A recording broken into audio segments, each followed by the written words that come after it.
Hello and welcome to MitoAction's evening roundtable discussion with Dr. Georgianne Arnold. Tonight, Dr. Arnold will discuss how energy is produced and used in our bodies and how all of the different FAOD disorders affect patients and their metabolism. We're calling this session FAOD for Beginners, but don't be fooled.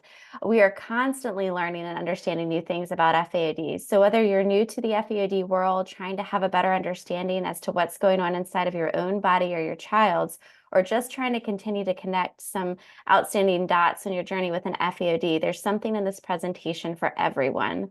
My name is Stephanie Harry. I'm an LCHAD parent and one of the patient support coordinators at MitoAction, and I'll be your host for this evening.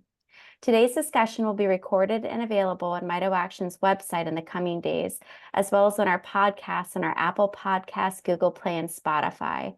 This space is a little different than our traditional expert series.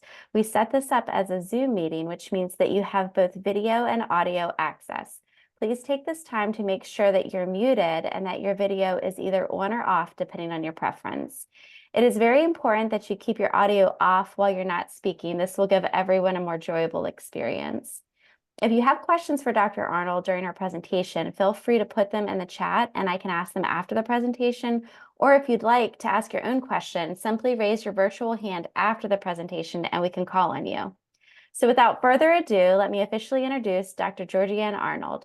Dr. Arnold graduated from Indiana University with degrees in biology and chemistry and has a master's degree in medical genetics from Indiana University, Purdue University at Indianapolis.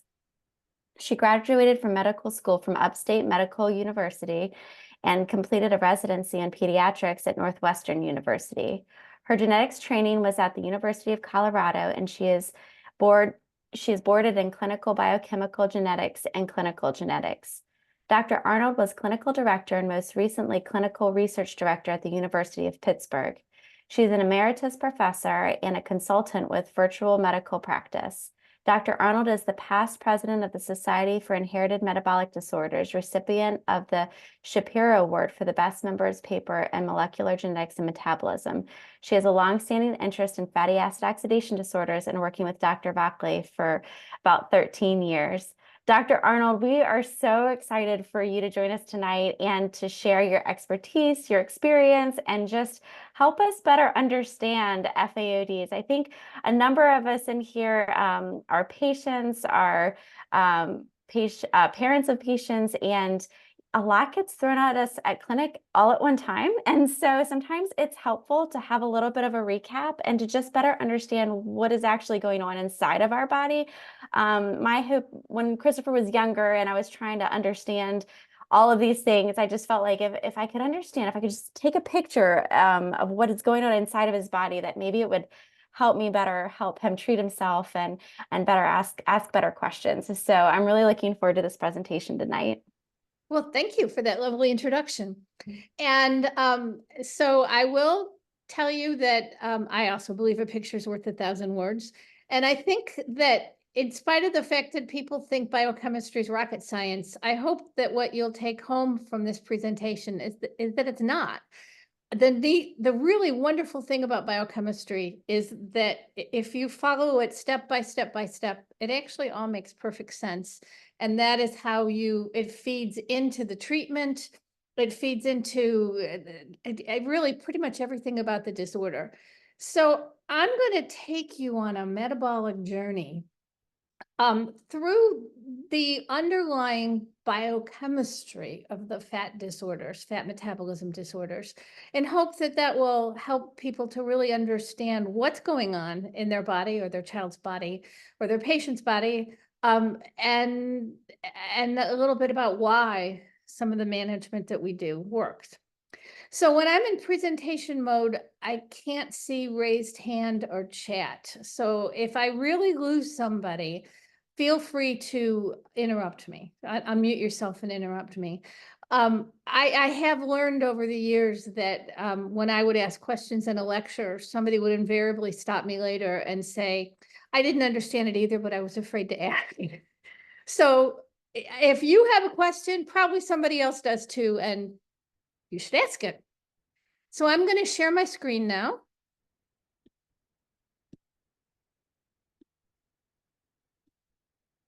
And let me make this small. And get everything out of your way. Okay. So here we go. Fatty acid oxidation disorders 101.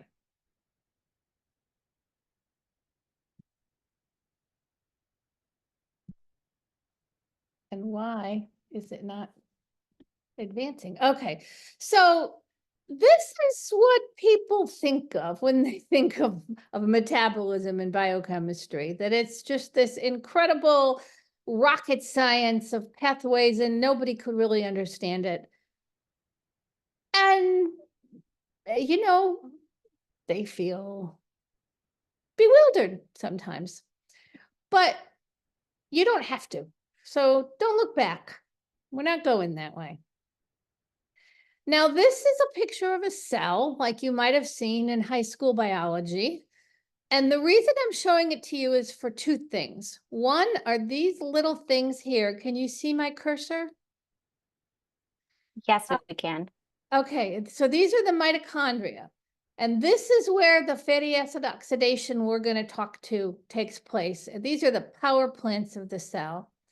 But I want to just mention one other cell component called the peroxisome. That'll be important later. So what is fat?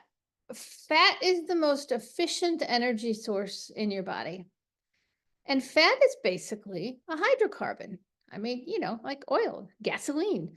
It's made up of chains of carbon and hydrogen atoms. So short fats or short chain fats have about 4 to 6 carbons. And these mostly come from breaking down longer chain fats or getting made in your gut by gut bacteria. Medium chain fats have 6 to 10 carbons. And they're made from oxidation of longer chain fatty acids, but also some dietary, particularly coconut oil, palm oil, medium chain triglycerides. And then long chain fats have 12 to 18 carbons. And these come dietary wise, oils, fatty meats, nuts, whatever. Now, your body does also use fats that are in the 20 to 28 carbon range. But those are metabolized in the peroxisome. That's why I mentioned the peroxisome. And so when you're looking up fatty acid oxidation and reading about it, you want to make sure you're talking about mitochondrial fatty acid oxidation.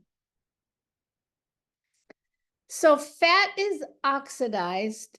It's burned to make energy in your liver. Each cycle of fat oxidation takes off 2 carbons.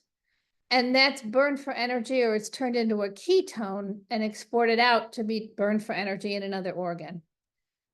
Now, one of the things that's interesting is you don't turn fat directly into glucose, into sugar, but the energy that's made from fat metabolism is actually the energy that drives the production of glucose in your body. That's the reason why patients with fat metabolism disorders often have hypoglycemia when they're fasting. So fatty acid oxidation disorders tend to present during fasting with inadequate ketones or hypoketosis and hypoglycemia. Now, your brain will use either glucose or ketones. It prefers glucose, it'll take ketones, so you can still think when you're fasting. But ketones are about 80% of the fuel for the heart. So this is why in some of the more severe fatty acid oxidation defects, we see cardiomyopathy or problems with the heart. So a picture's worth 1,000 words. This is a fatty acid. This part here, the C double bond OOH, that's the acid part. And then if you look at the carbons, 1, 2, 3, 4, 5, 6, 7, 8, 9, 10, 11, 12, 13, 14, 15, 16. This is a 16 carbon fat. I believe it's palmitic acid. When it has all of the, so carbon makes 4 bonds. So it's one bond to this carbon, bond 2 to that carbon, and then 2 bonds to hydrogens. So when a fat has all the hydrogens it could hold, we call it saturated or fully saturated. If you take one of the hydrogens away and make double bonds, like if you had a double bond here and then only one hydrogen, then that would be unsaturated. So when they use the word saturated and unsaturated, they're talking about whether it has the most hydrogens it could hold. So fat is not very chemically reactive. So this is our fatty acid here, the acid part. But first you have to activate it, and you activate it by putting a coenzyme A on it.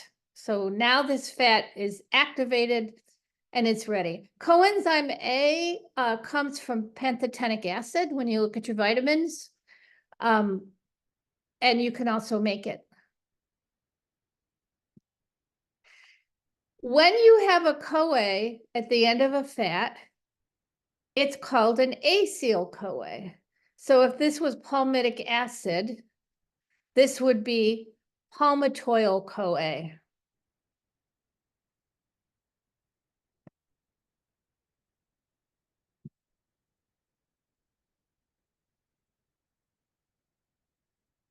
Then medium chain and short chain fats can go right into the mitochondria and be oxidized. But long chain fat can't.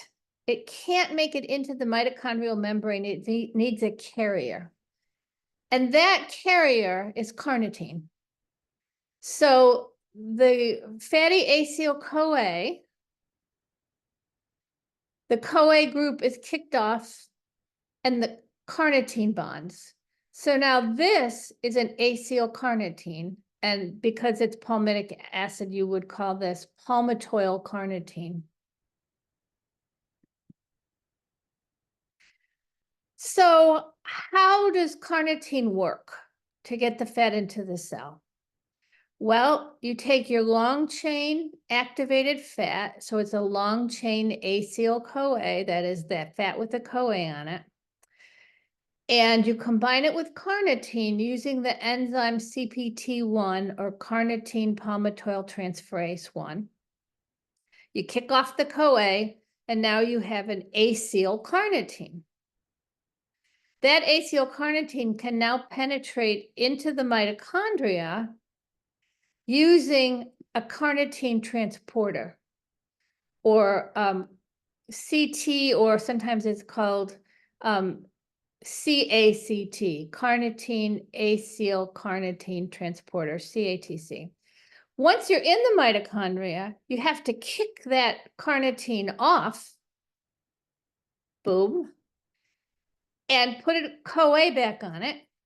So now you have a long chain acyl CoA that started outside. You put carnitine on it to get it in. You kick the carnitine off. Now you have an acyl CoA that's inside the cell. And then you can go on and finish oxidizing that fat, which we'll talk about. Goes through something called beta oxidation and the respiratory chain or electron transport chain. So patients with CPT1 deficiency can't attach the carnitine to the fat. So they can't get long chain fat into the carnitine. So what's going to happen to them when they fast and they're depending on fatty acid for energy? They won't be able to burn long chain fat. Patients with translocase deficiency can make the acyl carnitine, but they can't get it into the mitochondria. And then patients with CPT2 deficiency can't release the carnitine from the fat inside the mitochondria.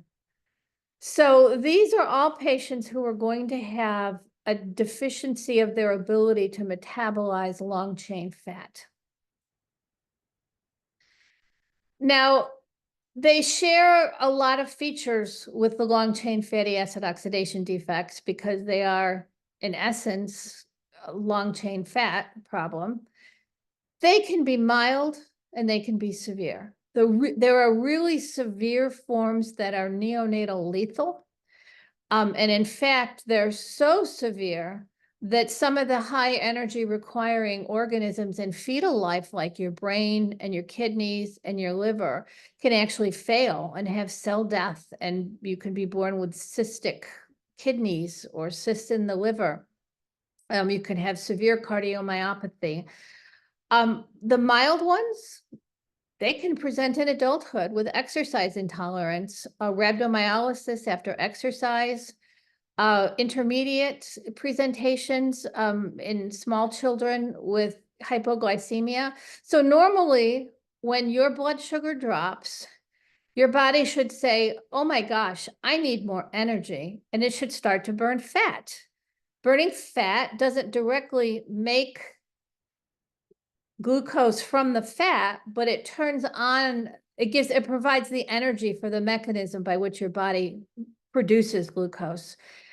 So when you're fasting, you should be making ketones because you should be doing fat oxidation.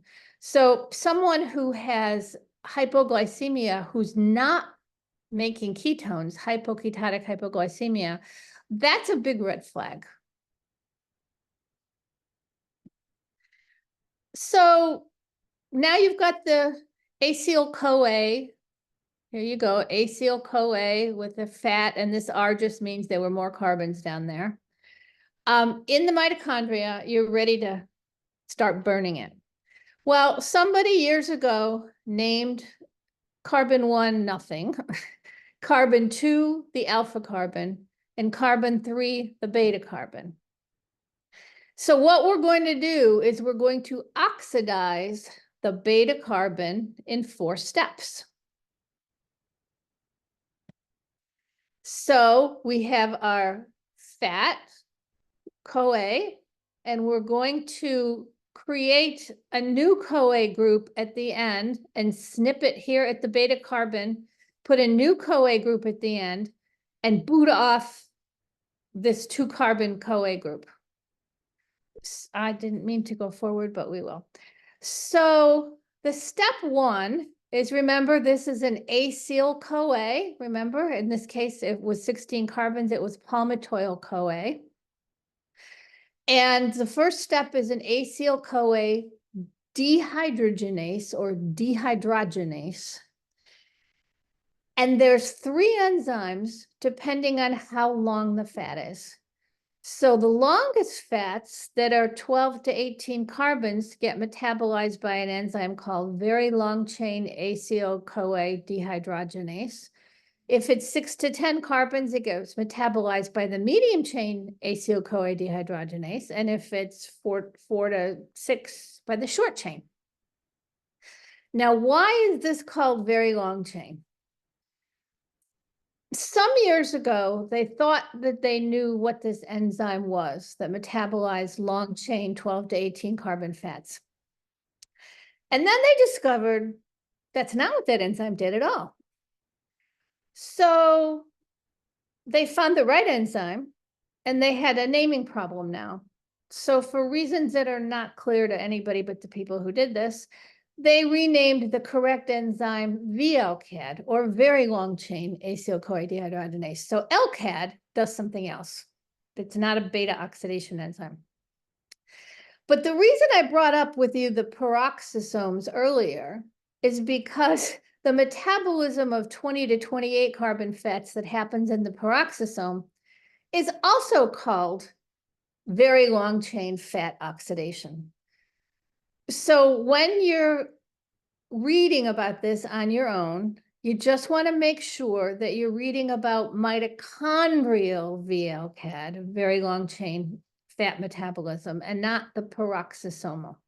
Peroxisomal very long chain fat metabolism is a different disease. If you ever saw the movie The Renzo's Oil, it's a wonderful movie. But that's about the adrenoleukodystrophy, which is the 20 to 28 carbon very long chain fats. We're talking about mitochondrial VLCAD.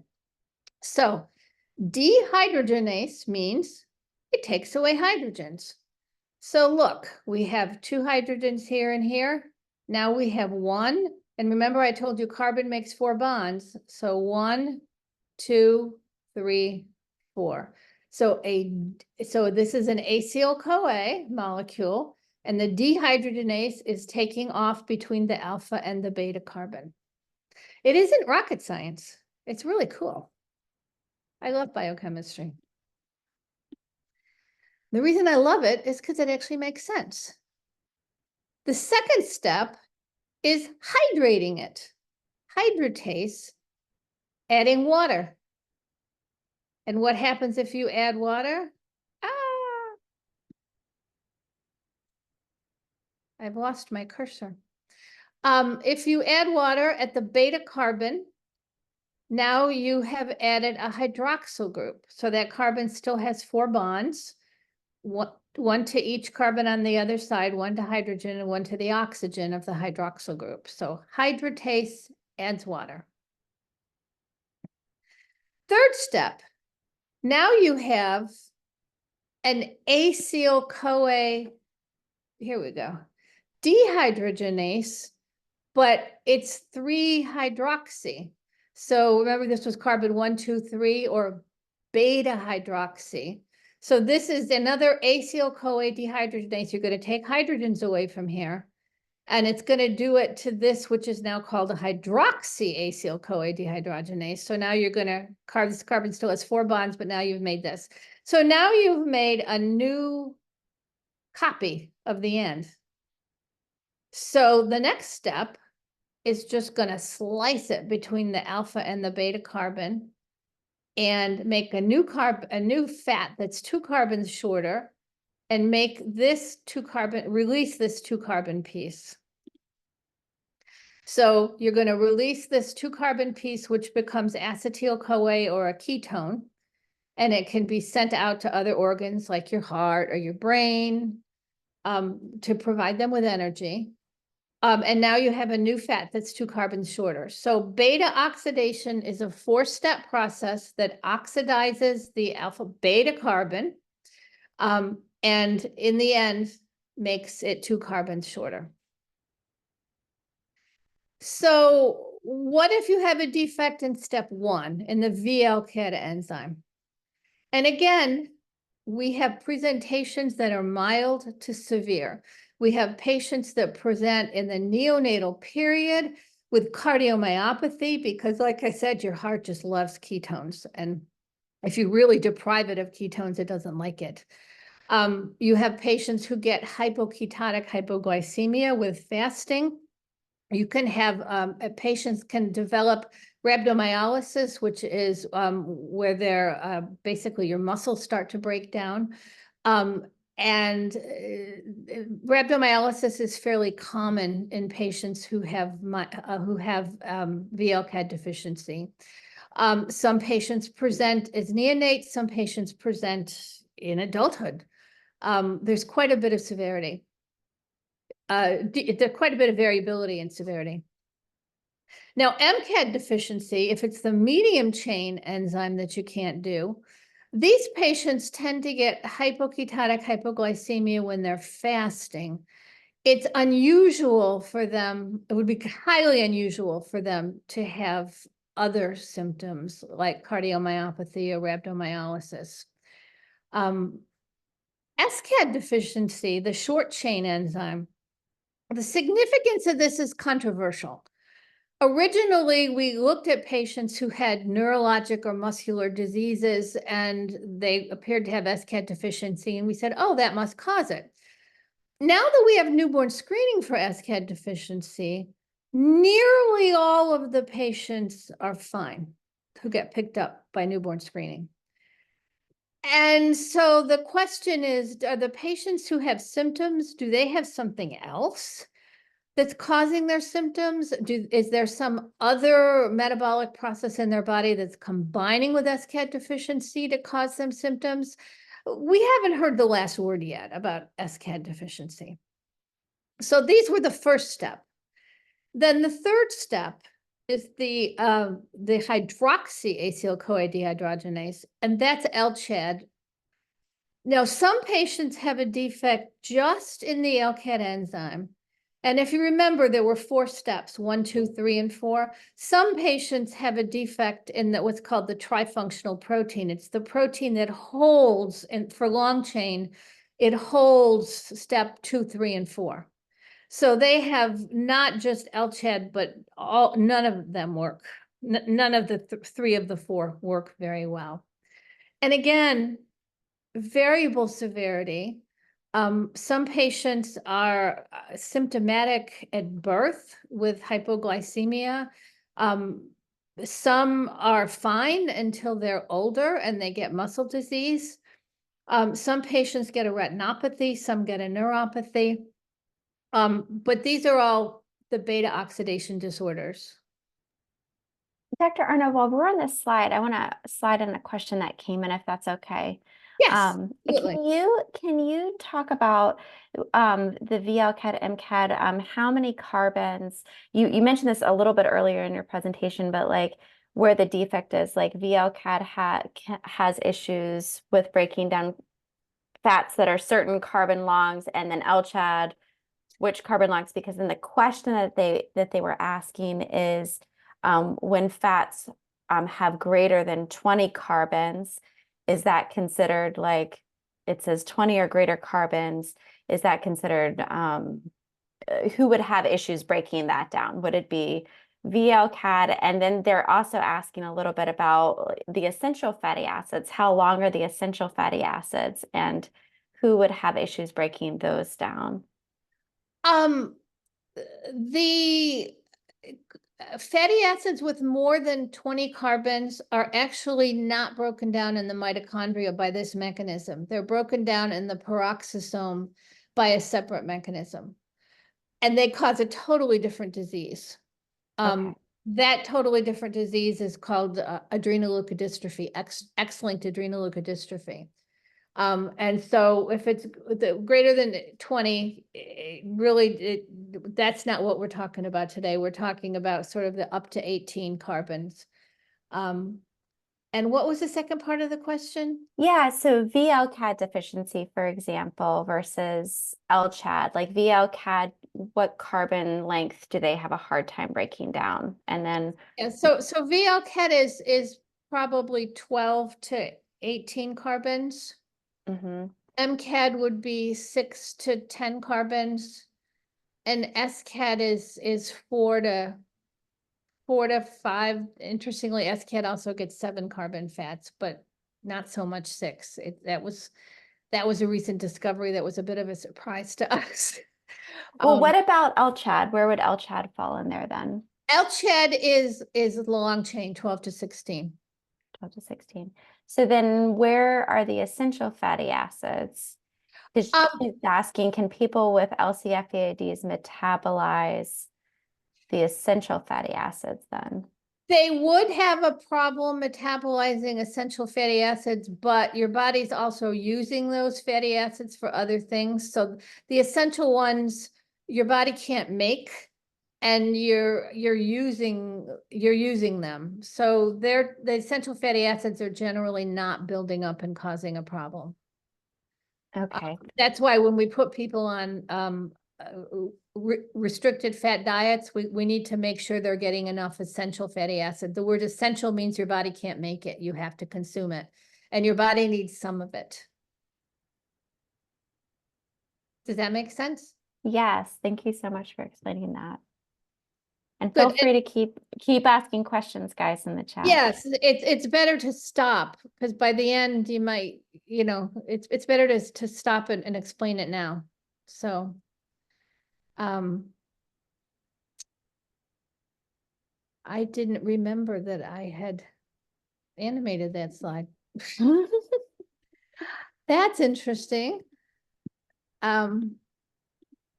Okay. So it also turns out, so we talked, here's the mitochondria, and here's a bigger blow up of the mitochondria. And we talked about the long chain fats that are activated by putting CoA on. Then you esterify it or hook it up to CPT1, becomes an acyl carnitine. You get it across the membrane with carnitine, acylcarnitine translocase. And then once in the mitochondria, CPT kicks off the CoA group and leaves you with an activated fatty acyl-CoA. And then you go through this beta oxidation spiral where you take off 2 carbons at a time. And part of it, those 2 carbons come off as something called acetyl-CoA that gets metabolized for energy by something called the Krebs or the TCA cycle, or it gets turned into a ketone and sent out to some other organ or tissue of the body where this happens. But there's one other thing that happens. That beta oxidation cycle is also making electrons. And those electrons are passing into something called the electron transport chain. And that actually is where the energy is made. So we talked about defects in the carnitine cycle, and we talked about defects in the beta oxidation cycle. But there's a third place you can have fatty acid oxidation defects, and that is here, where those electrons pass through the electron transport chain and actually make the energy. So these are going to be the multiple acyl-CoA dehydrogenase or glutaric acidemia type 2 defects. So beta oxidation sends electrons right into the electron transport chain. Electron transport is also called oxidative phosphorylation. If you read, you may see either name. And there's 3 different genes that are associated with inability to metabolize, to get energy out of those electrons. Electron transport flavoprotein, I'm sorry, that should be a D, dehydrogenase, or ETFA or ETFB. But there are other acyl-CoA dehydrogenase enzymes besides the one that break down fat that share the same pathway. So there's other things besides fat you can't make energy from. Some amino acids, valine, leucine, isoleucine, glutaric acid. And these have really variable severity. So particularly the defects in the ETF-A or B can be neonatal lethal.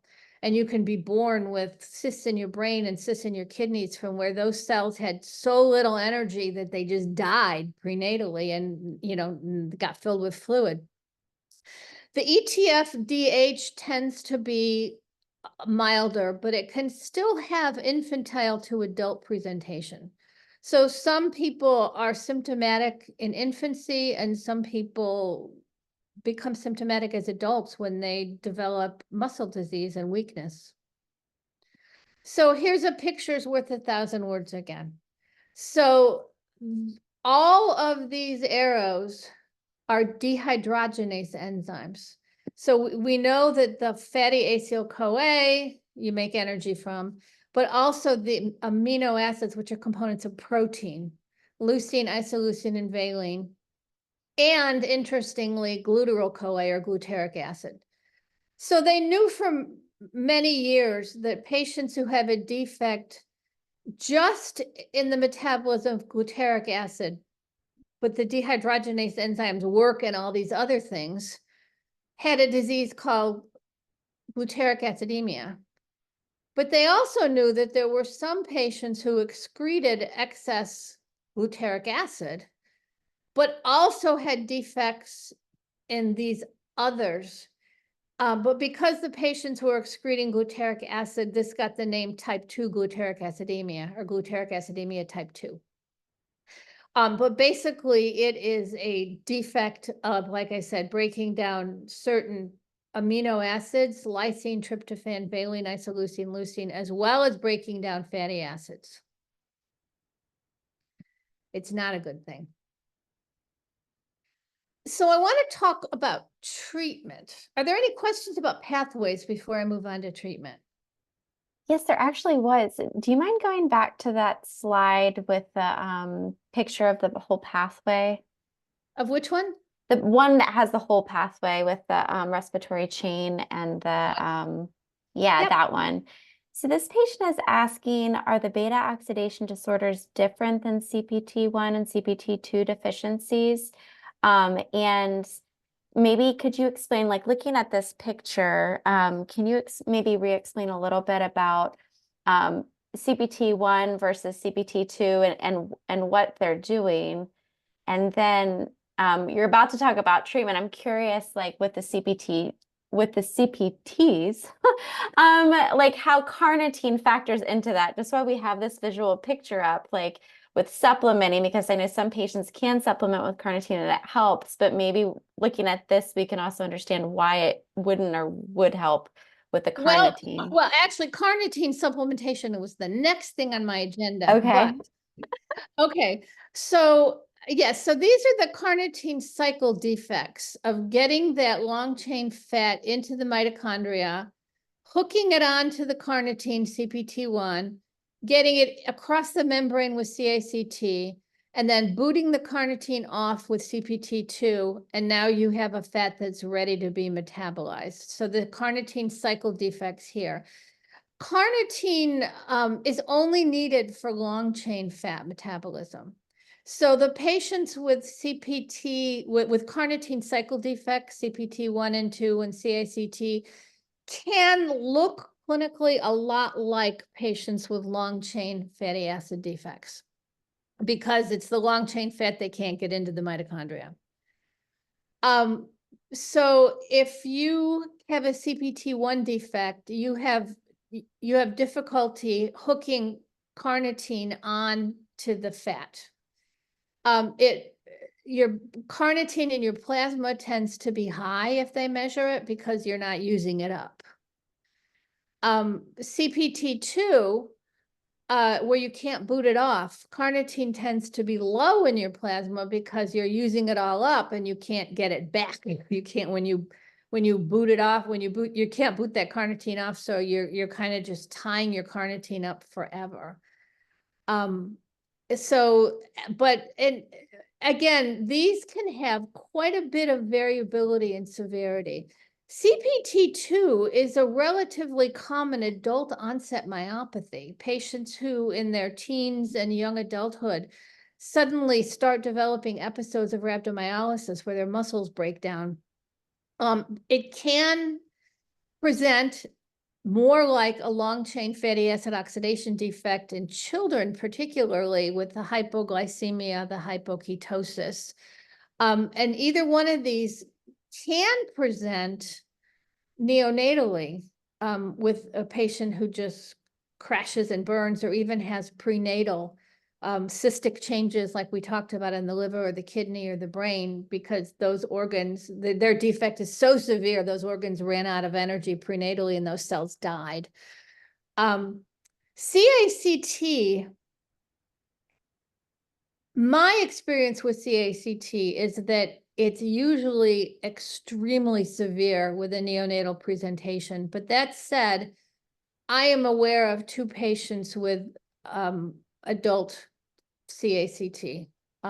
So even though it's usually quite severe, it doesn't have to be. So that prepares you for the beta oxidation. So that gets the fat in, that prepares you for the beta oxidation cycle. Of the 4 steps, if you block 1, you're the CAD enzymes, VL-CAD for the long chain, M-CAD for the medium chain, S-CAD for the short chain. Trifunctional or L-CHAD it tends to be the long chain. The medium and short chain CHAD enzymes actually don't seem to cause a fatty acid oxidation defect. They do something else actually. So and then, like I said, the electrons from beta oxidation pass into the electron transport chain where they create energy. And that defect in the creating energy is shared not just by the fat oxidation enzymes, but by a bunch of other ones that do fat and some proteins. So was that clearer? Yeah, so with the CPT1, if your carnitine is high, then it doesn't sound like you would supplement with the carnitine, but with the CPT2, with having such low carnitine, do they typically supplement with carnitine in addition to their other treatments, or? Well, let me go down to the next slide where I Okay. talk. So carnitine loves long chain fat, but carnitine is a very fickle lover. Let's sterify all of the fatty acid oxidation intermediate. So if you have a block in your fat metabolism pathway and you build up acylcarnitines, those acylcarnitines are now urine soluble. And so you pee them out. So you can get carnitine deficiency. So most people who survive a fatty acid oxidation defect have some ability to metabolize fat. It's just not up to snuff.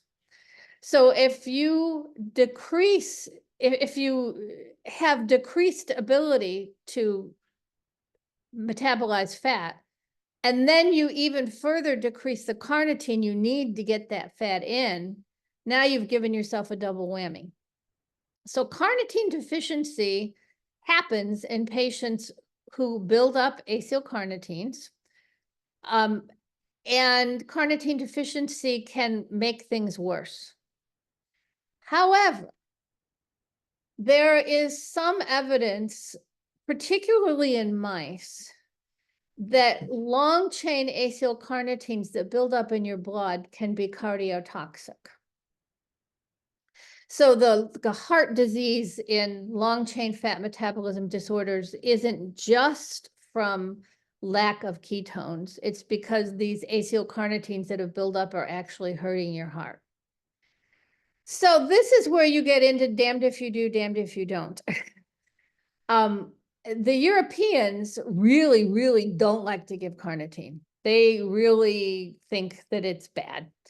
In the US, we are freer with carnitine. We particularly don't want patients to get carnitine deficiency because that will, if you have a decrease in your ability to metabolize fat and then you bring even less fat into the cell because you don't have carnitine to get it in, you're going to make things worse. So with CPT2, your acylcarnitines are high because you can't boot the carnitine off the fat. And so you're going to, your carnitine is going to go down. And so should you give carnitine or not? Most people probably think if your carnitine is low, you should take carnitine. If your carnitine's not low, there's a little more controversy about it. Does that answer your question about carnitine and CPT and VLCAD and MCAD? That's perfect. There's more questions coming through, but I'll let you keep talking because I think these they might be answered as you go along. Okay. So for the carnitine cycle disorders, you certainly want to prevent fasting. You don't want them to need fatty acid oxidation for energy. Most of the patients can be supplemented with medium chain triglycerides, and that can be helpful. And when I said others as needed, it might be carnitine.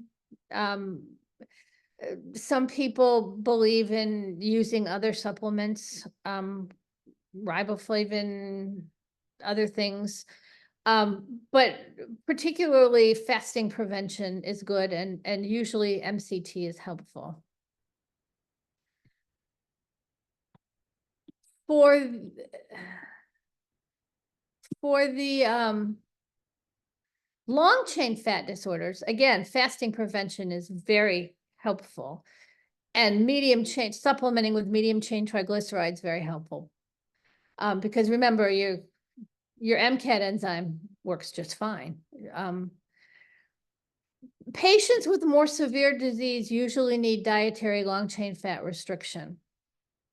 And again, often that comes with supplementation with essential fatty acids. If you're on a really significant restriction, you may need to supplement with essential fatty acids. Again, others, there may be other things that you do as well, but these are the mainstays. And the use of carnitine, like we talked about, is controversial. We would not allow our patients to become carnitine deficient, but should everybody be on carnitine just as a matter of because 20 years ago, we would have said yes. Today, I think we would probably follow your plasma carnitine levels. But you know, if you put 100 metabolic docs, which is probably about how many there are in the United States, in a room, you might get 100 answers to that question. What about medium chain FAOD, sorry. And generally, these patients do fine with fasting prevention and a heart healthy diet. Really, there's no evidence that fat restriction is particularly helpful. On the other hand, really nobody in the world, whether they have MCAD or not, needs a triple quarter pounder. Now, this was something I was kind of interested, but never got to study before retirement, which is occasionally patients with MCAD deficiency can get carnitine deficient. And I had a few patients who complained of myopathy, of sort of weakness in their muscles. And that really hasn't been studied. It seems to be pretty unusual. 20, 30 years ago when I started, we treated everybody with MCAD with carnitine as a matter of principle. And now we really tend to follow carnitine levels. There are some people who think it's not necessary at all. I'd like to learn more about the patients who complain of muscle defects, muscle problems, but they're pretty unusual. Now, what about multiple acyl-CoA dehydrogenase deficiency, or GA2? These patients actually need protein as well as fat restriction, which means that they have a carbohydrate-rich diet. Now, the vitamin cofactor for the ETF enzyme is riboflavin. And the electrons get passed in the electron transport chain to something like coenzyme Q. To coenzyme Q. And so some people respond really well to riboflavin, and some respond to coenzyme Q.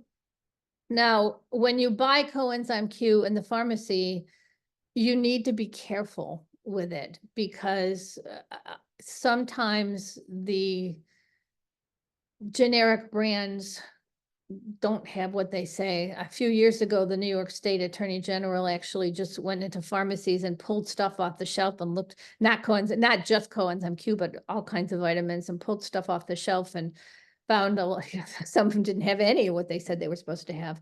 So there are a couple of companies that will make CoQ. It's not an FDA approved drug, but they will make a CoQ that is they believe actually is CoQ. Carnitine, some patients take carnitine, some don't. Again, it's the same. We certainly don't want you to be carnitine deficient.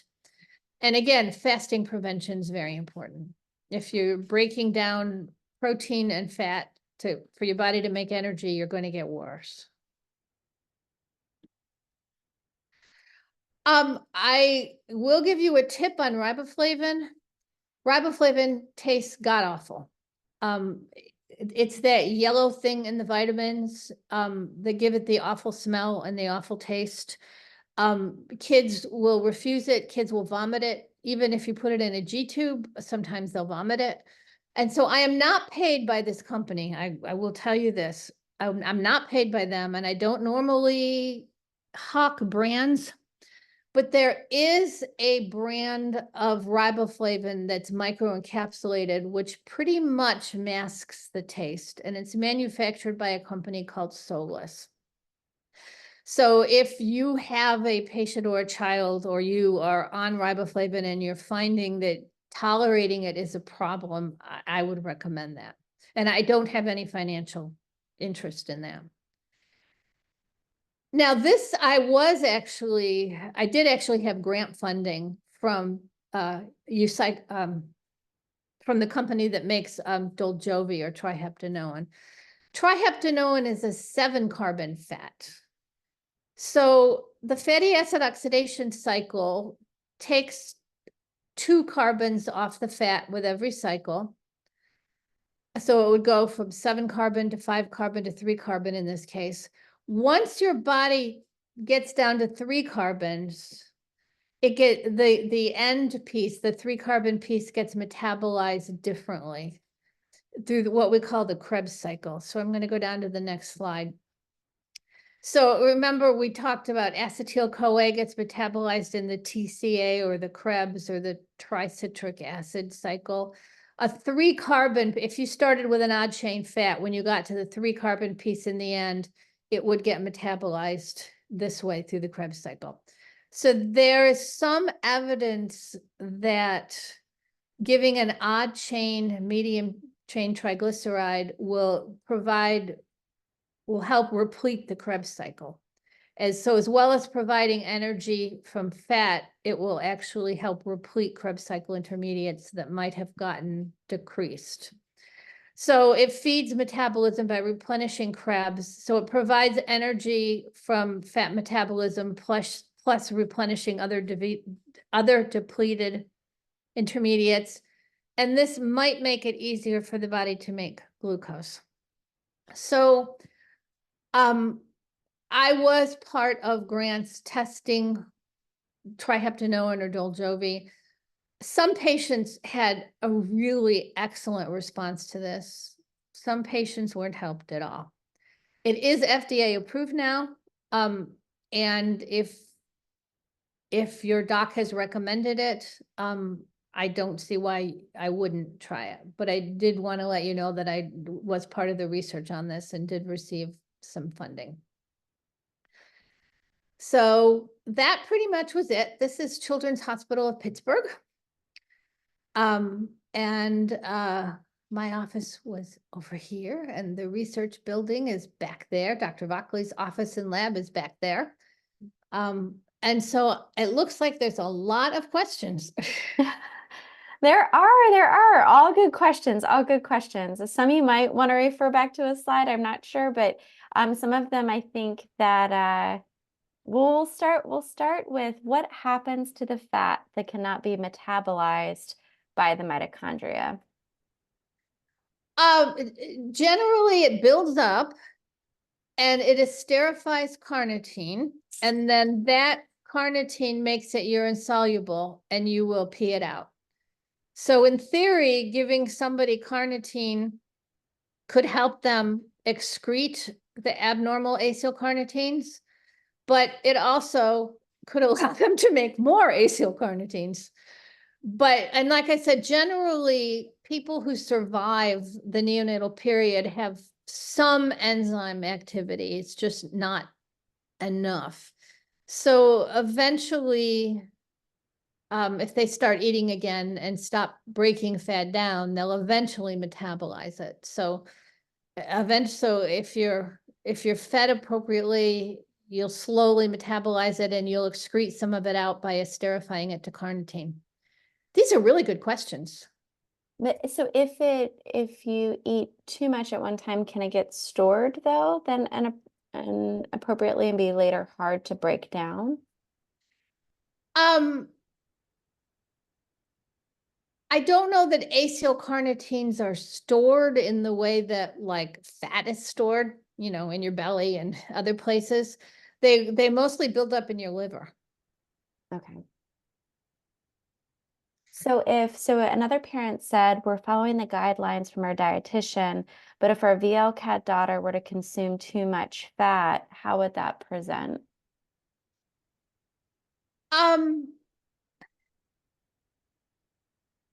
I would say that the number one important part of treatment is fasting prevention. But if you are eating more long chain fat than you can break down, you can then just build up the acylcarnitines, and in theory, you can then it can go on to become cardio or muscle toxic. Okay.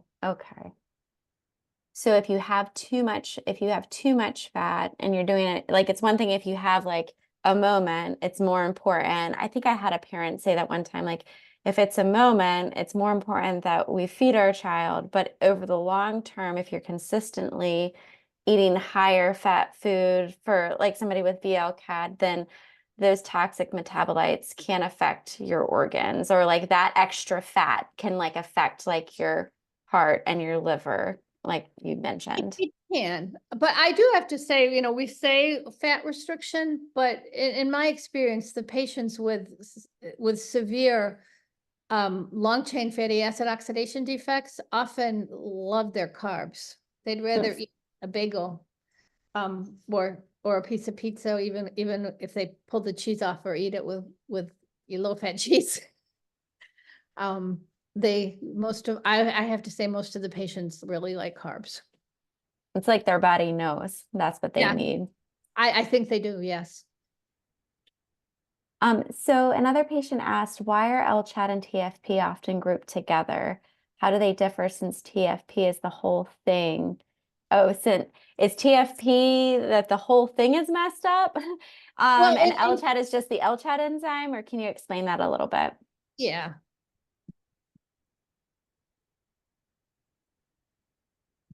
I'm a picture person. Okay, so we talked about there being 4 steps to beta oxidation: the acyl-CoA dehydrogenase, the hydratase, the CHAD enzyme, and then the thiolase that cuts it.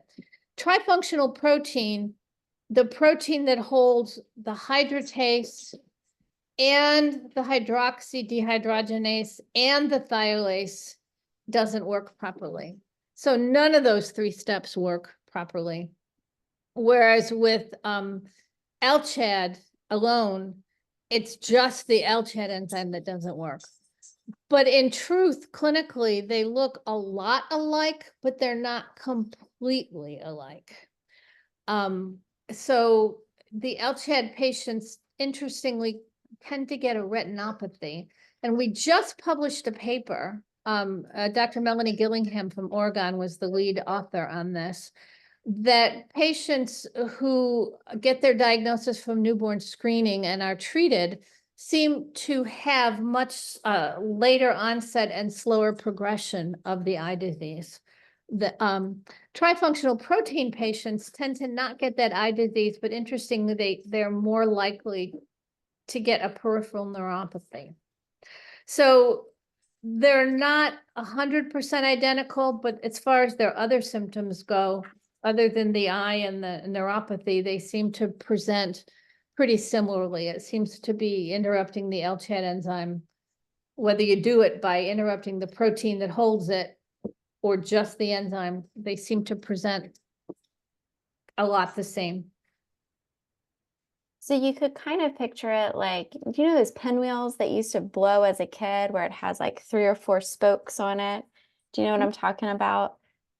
In my mind, like I picture it like a pinwheel for the LCHAT. It's like one of those spokes isn't working well, but with the trifunctional protein, each one of those spokes might have like some slits in it.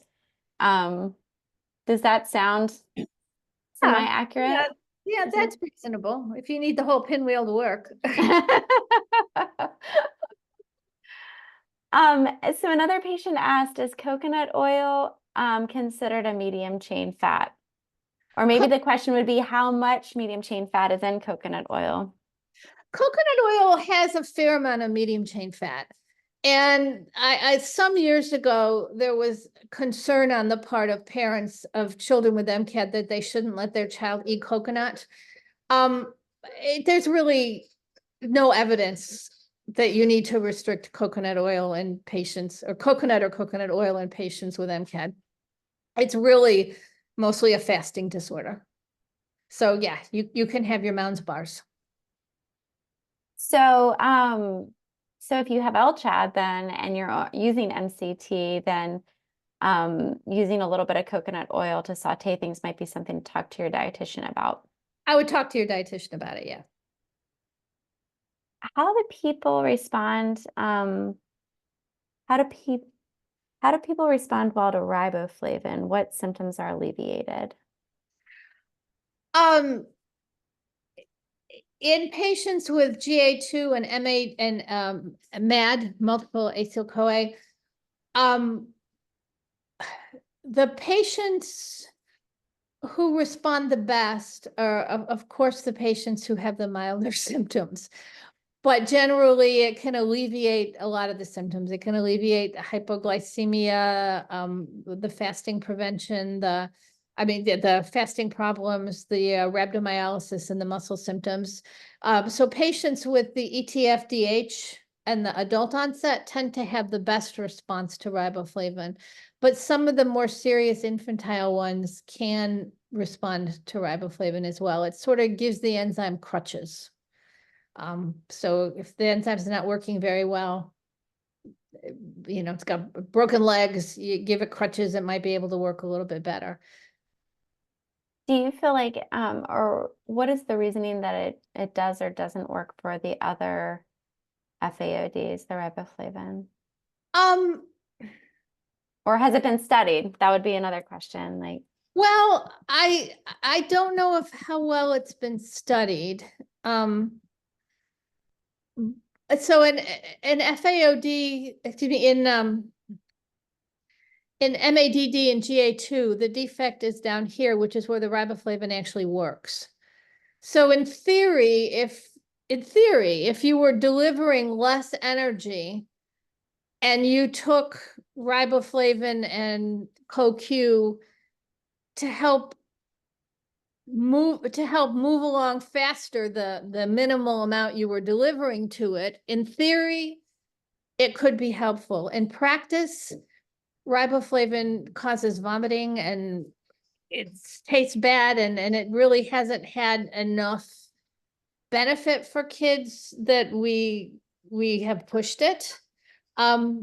If someone wants to try it, I would recommend trying the encapsulated form, because the last thing you want to do is make a child with a fasting disorder vomit. no, that makes sense.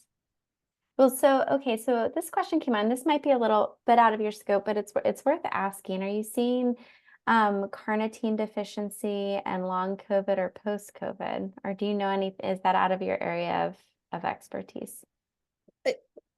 In patients with FAOD, I'm not aware that we looked at it.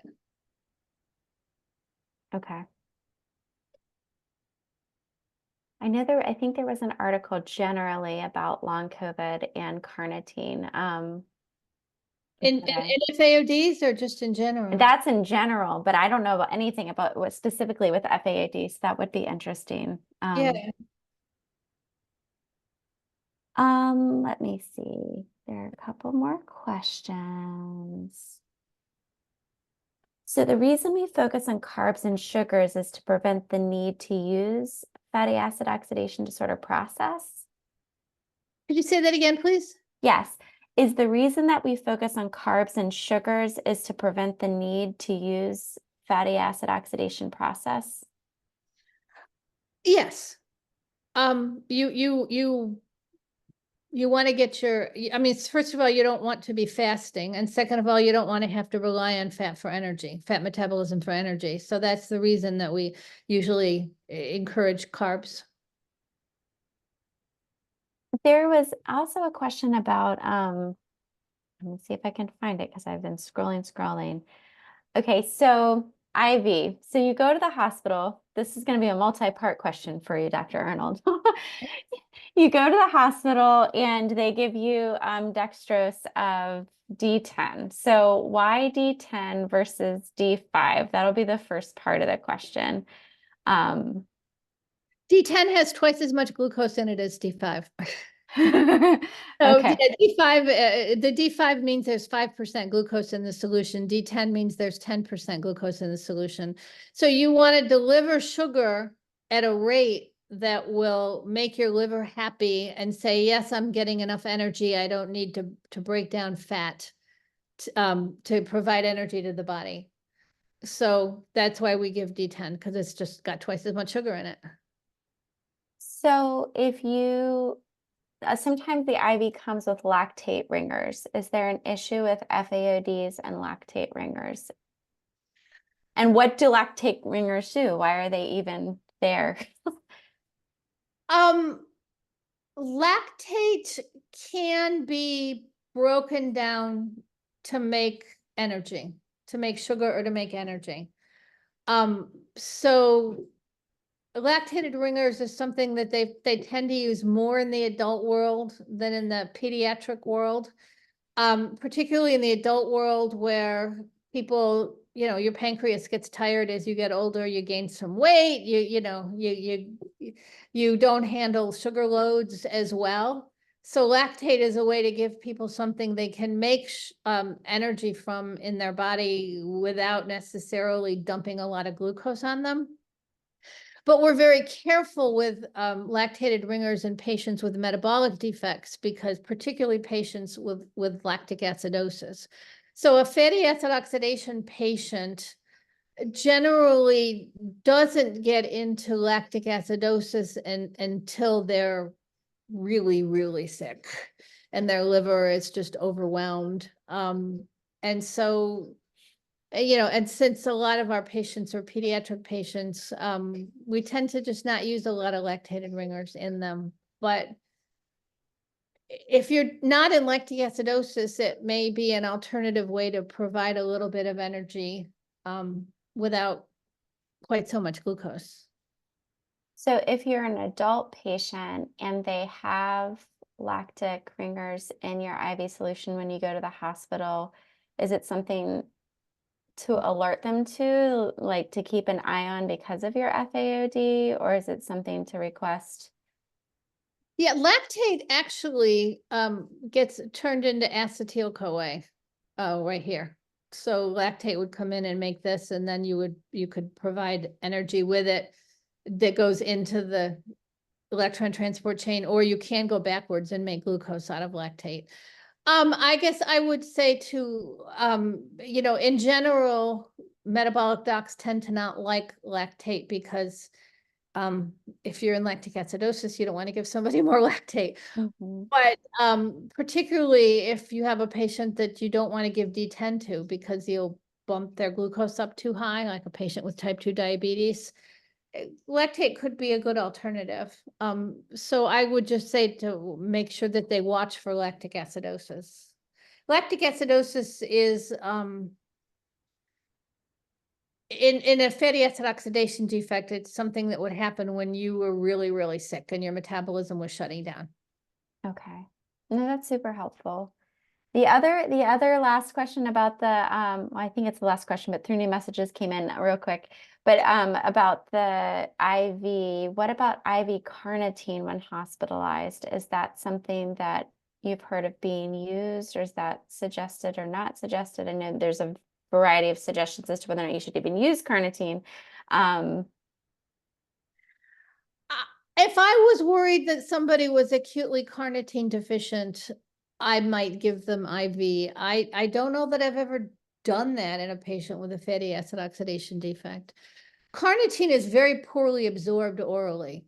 So when you give it IV, you can actually give a much lower dose because basically you're pooping out most of what you ate. You don't absorb it very well. If I was worried somebody was in an acute carnitine deficiency problem, I could give them IV carnitine, but I would give them a lower dose than you would take orally. Usually, so the classic oral dose of carnitine is 100 milligram per kilogram, up until you're a big enough body to be sort of 2 to 4 grams a day. And usually we only give about half that when we give it IV. But patients with mild carnitine deficiencies may do well on much lower doses, because if you're not absorbing it, it's sitting in your gut, and your gut bacteria are turning it into something that smells like rotten fish. So if you take too much carnitine, you will stink. And if you're stinking from your carnitine, it means you're probably taking more than your body can metabolize anyway. So usually you can cut back on the dose. Oh, that's super helpful to know, just to know like some of those tips of like beware if you if Yeah. you smell. Yeah, no, that's Yeah. helpful. Um, So I lied. There is one more IV question that just came in. With D10, why do we use 1.5 maintenance fixing since we're fixing them dextrose, there might be a but maybe you could expound on why we use 1.5 maintenance rate, or what does that mean? So maintenance fluid rate is the minimal amount of fluid that your body needs to keep your circulation and your kidneys running. So 1.5 maintenance means you're giving them 1.5 times that much fluid. Children who have a normal heart tolerate a lot of fluid. Adults, you have to be kind of more careful with the amount of fluid you're giving. And the older you get, the more careful you have to be with your fluid. But most people's kidneys work well enough for them to pee out what they're not needing. And so the 1.5 maintenance. So basically 1.5 maintenance means you're running the IV rate at a higher rate. So if your maintenance was, let's say, 50 mLs an hour, 1.5 maintenance would be 75 mLs an hour. And basically what that's doing is providing 50% more glucose.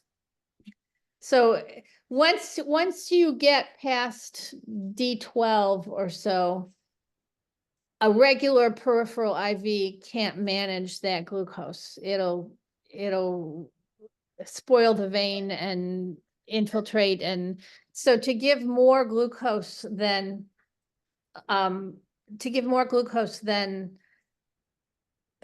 D10, you need a central line. Well, sometimes you can push it up to D12, D12.5, but then you start needing a central line. So the other thing you can do besides increasing the amount of glucose in the infusion is by increasing how much you're infusing. So infusing the glucose faster. So 1.5 maintenance is just a way to get more glucose in. And if you have a patient who's in heart or kidney failure and can't tolerate 1.5 maintenance, then you need to put in a central kind of IV and then give a higher percentage of glucose. So why do veins blow when people are on D10? What is it about the D10 that makes the veins more susceptible to blowing? I don't know the answer to that. Whoever asked that question is a very good question, but Very good question, but I don't know the answer to that. yeah. But once you get above D12.5, generally you'll blow the vein so fast that they won't. You'll need a PICC line or a central line. So another question came in regards to losing weight. Is it impossible to lose weight when you are larger with an FAOD? Like, is it harder to burn that fat? Or they asked, is that a totally different type of fat? And I have it all wrong. And so is there a connection between the fats that FAODs are consuming and when they store it and how they break it down, or when they try to lose weight? Well, when you try to lose weight, you're consuming fewer calories than your body needs.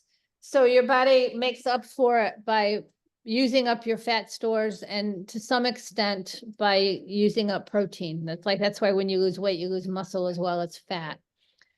If you tax your body to a point where, like I said, most people who survive the neonatal period with a fatty acid oxidation defect can break down some fat. So you don't want to tax your body past its ability to break down fat.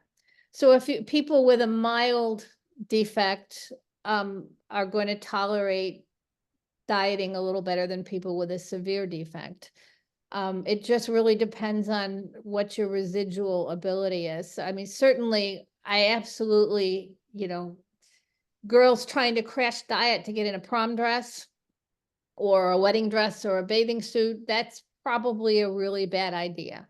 Most people with a fatty acid oxidation defect have enough residual enzyme activity that they can tolerate a slow weight loss, but you want it to be slow. And that is a problem because we're told as when your child is young, feed them. Here, put in this G tube. Here, feed them overnight. feed them. And then you end up with somebody who gets overweight, or you end up with somebody who doesn't learn hunger cues. They don't learn to know when they're hungry and when they're not hungry. And then gets into a point where they're overweight. And so it's tough. The children with really severe fatty acid oxidation defects who need gastrostomy tubes and nighttime feedings, you have to be much more careful with them. The children with the milder defects, generally, you shouldn't be chasing them around the house with food. I know a child in one case who mom was so worried about them that she just lost it and she beat him because he wouldn't eat. And I've learned a lot about life. And when the checkbook's in the red and you put a dent in the car and you've had a fight with your significant other and your life is falling apart, you can lose it as a parent over something like a child with a fatty acid oxidation defect refusing to eat. And so generally, we don't recommend chasing kids around the house with food, punishing them if they don't eat. We really want to try to keep their appetite intact, but the children with the really more severe defects that need gastrostomy tubes, sometimes we have to give that up and feed them even if we're not sure they're hungry. Thanks for explaining all of that, Dr. Arnold, and your vulnerability around that too. Oh, yes. It's a lot. Yeah. Yes. We have a question. I'm gonna mispronounce your name. I apologize. Farink put a question in the chat, and I wanted to make sure that I asked it correctly. So I asked him if he would unmute himself and maybe ask you directly. Okay. Okay, thank you so much for this nice presentation. My question, well, actually, I have a lot of questions, but regarding my son, who is a CPT2 deficient boy, he's 3 years, 4 months old. He had 3 episodes of rhabdomyolysis caused by high fever. Otherwise, he's perfectly well without any symptoms. He's strong. His endurance is, I think that it's okay. He can ride his bicycle 2, maybe 3 kilometers. He doesn't have any hypoglycemia, hypoketosis. His liver is not affected. His heart is not affected, and so on. And I'm just wondering that MCT3 heptanoin fat restriction does make sense, except the long-term effects, or maybe carnitine saving for him, just because we can try to change his diet. However, I don't know what the feedback should be after such a change. I'm not sure what your question is. Are you asking if should we change his way of feeding? Should we apply MCT? Should we apply whatever when he is completely well without this stuff? It sounds to me like that fasting prevention is what you're going to need to do at this point. I think that it's certainly helpful to teach him to like a healthy diet. Like I said, anybody can have French fries now and then, but you don't really need a triple quarter pounder or a steady diet of French fries. So I would not go crazy with fat restriction, but I think that it's reasonable to just really concentrate on having a really healthy diet. I mean, the heart healthy diet is 30% of your calories from fat. And for most Americans, that's a restriction. Oh, I see. Yeah, but so I would work on the, the 30% of calories from fat and generally for the whole family. Oh, I see. Getting into more fruits and vegetables and more plant-based and so that would help. But it sounds like if his rhabdo came with high fever, that it's really fasting prevention that's going to help him the most. Actually, fasting doesn't really affect him just because he can sleep 14 hours and no problem happens. I just read that late meal and something like that would be useful. However, we didn't find any reason to wake him up around midnight to feed him just because he's perfectly fine in the morning. Most of the kids with the milder fatty acid oxidation, and I would call, even though he's had 3 episodes of rhabdo, I would call it mild. This 130 Yeah. proline Most of them, homozygous when, genotype. yeah, most of them, when they can regulate their own food intake, they're okay. It's when their appetite's not okay, like they're sick, that they get into trouble. Okay. So if he may, eat a really good breakfast one day and decide, yeah, I'm not hungry, it's supper time. And, generally, if he's tolerating that, that's good, as long as his, appetite's intact. But when he's sick and his appetite's broken, that's when the kids get into trouble. And this is my second question and most probably my last question. When should we seek for emergency care? Just because what I just learned, he had high fever for maybe 1.5 days. It was 39 plus degrees Celsius, and his leg pain begin after, let's say, 24 to 48 hours. Should we go early? I would go in when his appetite starts to decline from being sick, associated with being sick. So if you're finding that, he's got a fever and he sits down and eats a full meal and keeps eating a full meal, he'll probably do okay. But if he's, got that, the way kids are when they're sick, they're just not that interested in eating, I would go in before the rhabdo and start some IV glucose. And would it prevent the rhabdomyolysis, or it will make rhabdomyolysis more light, to say so? What we hope is that it will either prevent it or shorten it. I see. Okay, thanks. Yeah, and if this keeps happening, he may end up, being on it like a medium chain supplement or something. But it sounds like it sounds like it's when he's really not regulating his appetite himself that he's getting into trouble. Okay, thanks. Thank you. So Dr. Arnold, I have a follow-up question then. It sounds like for CPT2, it's not always recommended that patients be on MCT or Dojolvi, or is it generally they are? But there's maybe no guidelines right now, because I know there's only guidelines for VLCAD.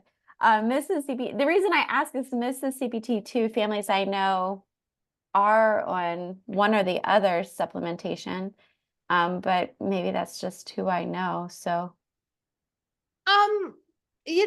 I guess I would have to say I don't want to override the judgment of the people who know the patient the best in his clinic. But if somebody is not being seen by a metabolic expert, then I probably would try to figure out how to do that. That's a very, very good point. Yeah, I think it's really important to talk to a metabolic expert about your particular child. I will also put my contact information in the chat. So if you need to reach out and make sure that you're seeing a metabolic specialist, that's helpful too. Because everybody is so different, and there aren't any guidelines other than VLCAD right now, right? I'm correct in saying that in regards to dietary. I think there's some in the making, but yes, we're working fatty acid oxidation expert group called INFORM, International Network of Fatty Acid Oxidation Research, I think it stands for. They are working, and they're working with the Europeans. I do have to say, this is, we were at a meeting in, where were we? We were in Germany. And we were starting working on the guidelines, and I told them, I said, this guideline I think needs to be reworded, because in the United States, insurance companies would never let us do this. And so now you're putting doctors in a position where they're being told they should do something that they're not going to be able to do. And this doctor from Finland just looked at me and said, but if a doctor says it's necessary, how can they not do it? And I didn't know whether to laugh or cry, So, there are some differences in working with the European groups and the American groups, but in general, we're trying to come together and come to guidelines that work for everybody. No, I think that's huge. I think that's huge. And that goes back to another question in the chat that somebody asked is like, what is the future of all of this? And it sounds like one of the things that is in the future is more guidelines, which can, help better keep us all on the same page. Is there anything else as we head out for this evening that you'd like to share, Dr. Arnold, in regards to the future for FAODs, or any kind of last thoughts that you have about any of this? Well, maybe someday gene therapy, but we're not there yet. Yeah. Well, that's exciting. Yeah, it's exciting, but we're not there yet. We're doing it for some of the other metabolic defects, but the methods for gene delivery are just still not perfected. For a fatty acid oxidation defect that works mostly in the liver, gene therapy into the liver can help. It's a little harder to get genes into muscles. But hopefully someday we'll have that. Well, thank you so much, Dr. Arnold. We really, really appreciate you taking your time coming in here tonight and breaking everything down for us, pardon the pun, and just explaining a little bit more about fatty acid oxidation disorders. If you want to go back and review this, I know it's a lot of information at one time. It will be posted on our website here in the next week or so. And so make sure you stay tuned, and we look forward to having more people on and to discuss different things that are important to the FAOD community. So I'm going to stop the recording. And if you have any other questions that you'd like to ask, or I'll put my email in the chat. And I'll also just say if you're watching the video after it's recorded, my email address is sharry, HARRY, @mitoaction.org if you have any further questions. Thanks so much, Dr. Arnold. Okay, thank you.